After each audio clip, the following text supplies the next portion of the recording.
The original Halloween movie is without a doubt, and probably the same thought for most people, an absolute masterpiece. It has characters you care about, and a genuinely terrifying villain. And then the sequels also, from what I've heard, kind of went a bit downhill from the original film, and I haven't seen any of the actual sequels or the reboots, but I have seen the original and the 2018 film.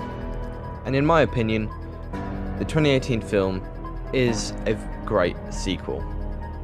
I understand some people's criticisms with the films being how it can feel a bit too much like a remake of the original, which I do see, but it doesn't really bother me that much because I feel like they changed enough in the film, in the majority of it, for it to not feel like a reboot, and it really was a very good sequel in my opinion. And 40 years after, that's extremely difficult.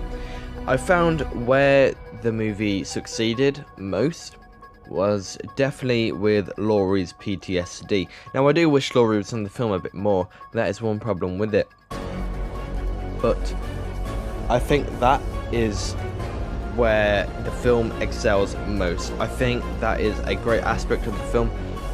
It's absolutely heartbreaking to see Laurie when she goes to that dinner and how she has a breakdown and how she has pushed her whole family away in the attempt to protect them. And that's what any parent wants to do. They want to protect the rest of their family at whatever cost, and that's literally what has happened here. And it's heartbreaking to see how much she has drifted from the rest of her family, and I think the writers and director on this film did a really good job with that. And of course, Jamie Lee Curtis was incredible. Another thing, obviously, Michael Myers is a great villain. He's not anything special. He's not Freddy Krueger. He doesn't have abilities. He's not Jason. He's not like superhuman. He is a man. He's a normal man. And that is what's so terrifying. He's a normal man, and he's just a serial killer, and that's all he is.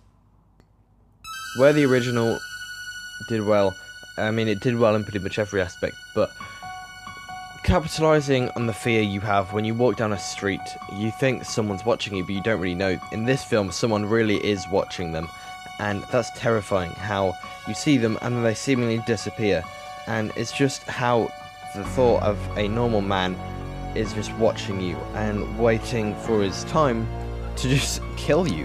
And this new film does exactly the same thing. It really capitalizes on Michael just being a normal person, especially the section of the film where he's literally just walking around the streets just normally. It's Halloween, no one suspects anything. And then I loved the one take of him going into the house, and where the camera stayed the same as well, where you can just hear his breathing. It's actually really eerie and just creepy how you can only hear his breathing.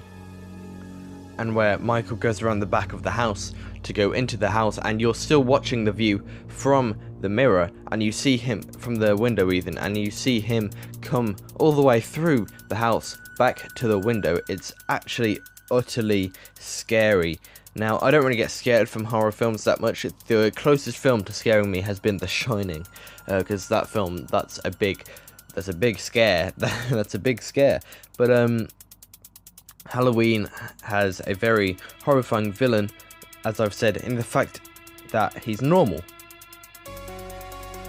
And Laurie's like relatable because she's not a perfect character. She's fearless because she's scared. I don't know if that makes any sense, but that's true. She's a flawed character in many, many ways, and because she's so shaken up from the original film.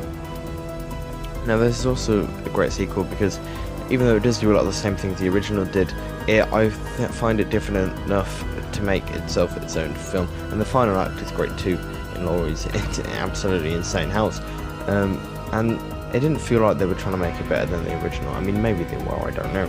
But it didn't feel like they were trying to make it better than the original. They felt like they were trying to make a good sequel, and it really felt like they did that because they played to the strengths of the original, well, while doing some great things of their own, which is what a sequel should do. Now, again, this isn't a perfect movie, I'm aware of that, But another strength it has is reversing shots there were in the original film, such as reversing Michael and Laurie, where Laurie falls off the roof, Michael looks down, and it's reversed. It's like, oh crap, so here is Michael the prey, and Laurie's the predator. And then the same as when Laurie's granddaughter, which is a problem in the film by the way, I honestly didn't think she needed to be in the film, but when she looks out the school classroom and sees Laurie just stood there watching her, that's like a bit creepy. Obviously you know Laurie isn't a serial killer, but still it's a bit like, oh, okay then. Now the original took a extremely basic premise, literally a man on Halloween in a mask killing people, and John Carpenter, with extremely good direction, made that film a classic with an extremely low budget as well. And I think this sequel, mainly showing us things that have been a consequence from that original film, that is where this film shines, and that is why I think this film is a great sequel to an ultimate classic.